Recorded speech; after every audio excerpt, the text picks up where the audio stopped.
been nominated for the most Academy Awards of any actor in history, a whopping 16. The most recent coming up this Sunday for her role in Julia and Julia. She also holds the record for the most Golden Globe Award nominations at 25 and the most wins with 7. She's a master of her craft that spanned almost 30 years, a genius with dialect, and the star of one of my personal favorite romance films of all time, Bridges of Madison County. I have with me today a woman who really needs no introduction, but I've given her one anyway, the lovely Meryl Streep, everyone. Good to have you here, Meryl. So Sunday, the big day. You're up for award for Julia and Julia, Best Actress, for your role as Julia Child. I think you're a lucky third win this year. It's kind of funny. I mean, I was looking through the paper and there was an article about how I had the worst batting average at the Oscars. I mean, I have the record for the most nominations, but also the record for losing the most. So the last time I won was almost 27 years ago, I think, with Sophie's Choice. And so I think the Oscars, it's a prestigious award. I think when you focus too much on the awards and during award season, it really objectifies the craft of acting. And when I choose my own roles, I don't necessarily think about whether it's going to garner me critical acclaim or if it's going to earn me an Oscar. I act because I love to do it. I think there's a lot of other good actresses nominated this year. Definitely, I think there's a large pool of good actresses that have been nominated, and I mean, I've been around for a while. If I don't win this award, it's not a big deal. So your two of your co-stars, Alec Baldwin and Steve Martin, are going to be hosting this year. They're kind of a riot together. Are you excited to see them host this year? It should be really interesting. I mean, working with them it's complicated. They're two of the most funniest guys I know. So having them co-host the Oscars should be fun. How did it feel to work with two of them in a comedy?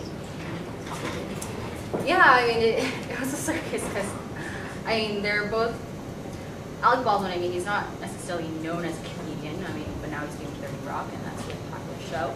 Steve Martin, he's a comedy genius, and having them both together on set was really right.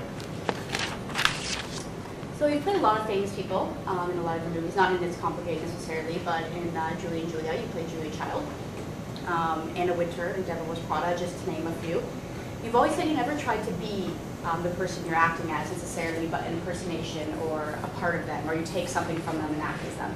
How do you decide how you're going to go about your roles when you do them? And how you're going to play the character? Yeah, so I can never be exactly like the person that I'm portraying, like the character that I'm taking on. And what I usually do is, like you said, I try to do an interpretation of the character. So what I draw from is usually people I know. I draw from my personal life, people I know, people I've met. At the same time, I want to portray the characters as realistically as possible. So I do a lot of research. I try to immerse myself in the environment that the character would be in. And so, like for my role in Doubt, I actually met some of the sisters some of the nuns at the Sisters of Charity. And I also had some meals with the nuns, and I also met one of the sisters who was the character portrayed in the movie, and she was the teacher of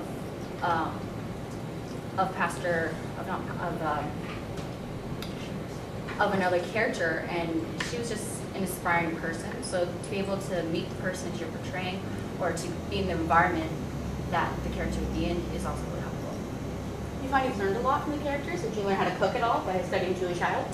I myself, I'm not much of a cook, and I mean, I have been involved in the movement to raise consciousness about the kind of products you buy in the supermarket, so environmental health concerns. And so I'm not myself a great cook, but I do try to cook a lot at home. My husband, he doesn't cook, he just washes the dishes.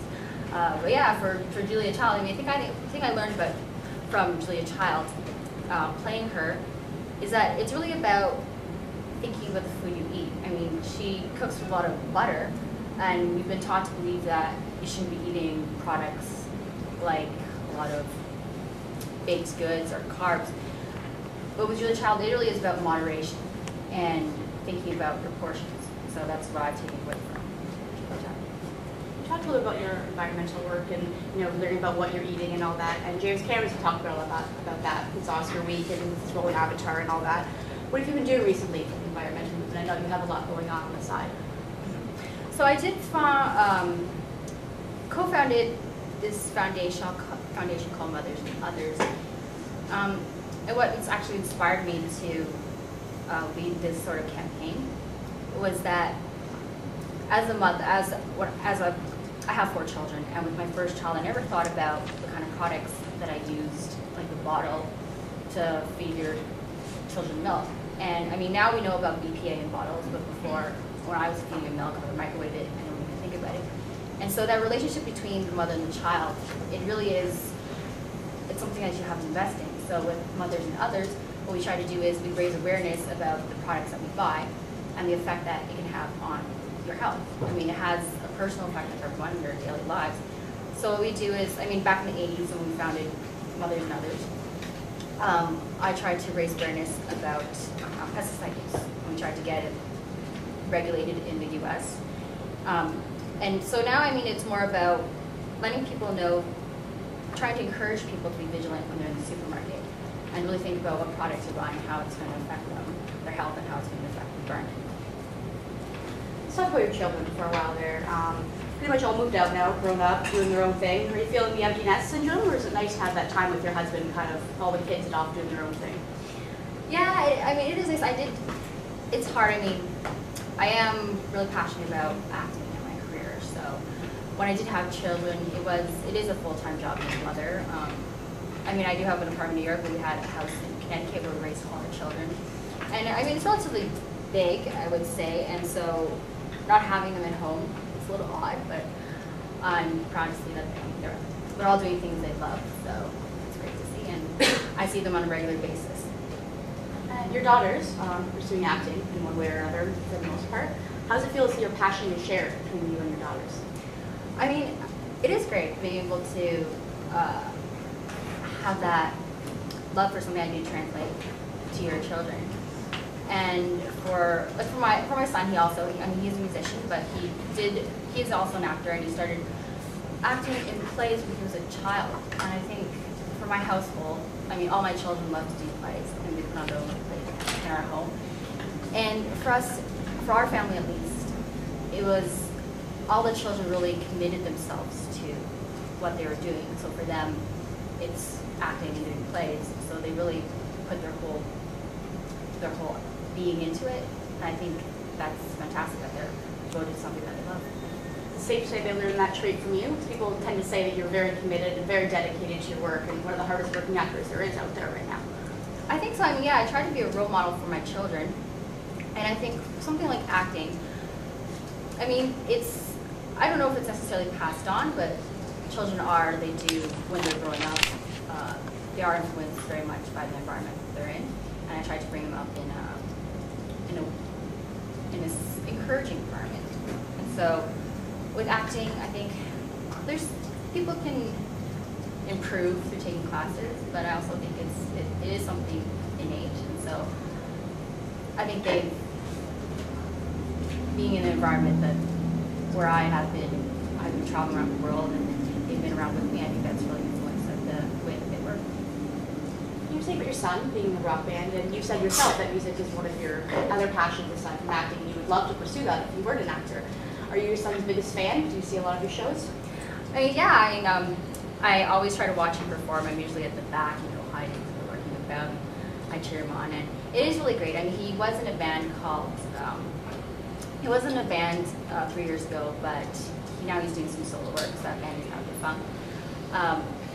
And I never really know if I should promote him. I don't know if that's really one place we do, but he came out with an album last year, and he actually had a song that was featured in Julia, so it's nice to have that connection, and be able to do some music on some of the work that I've done.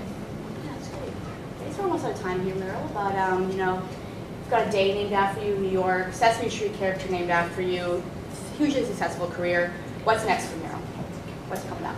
I have a few projects on the go, some on the acting side, but I'm still very much involved in the environmental movement. So consumer choices and that kind of thing. And like I was saying before, really trying to promote the idea that prioritizing health is something that everyone should have on their minds. And I know there's some people who say, well, you know, buying healthy organic food is expensive, but I think it's really about prioritizing. So instead of maybe perhaps having cable and 25 channels, maybe you sacrifice something and devote more time and energy into making your own food and allocating more money to buying healthy food and good consumer products.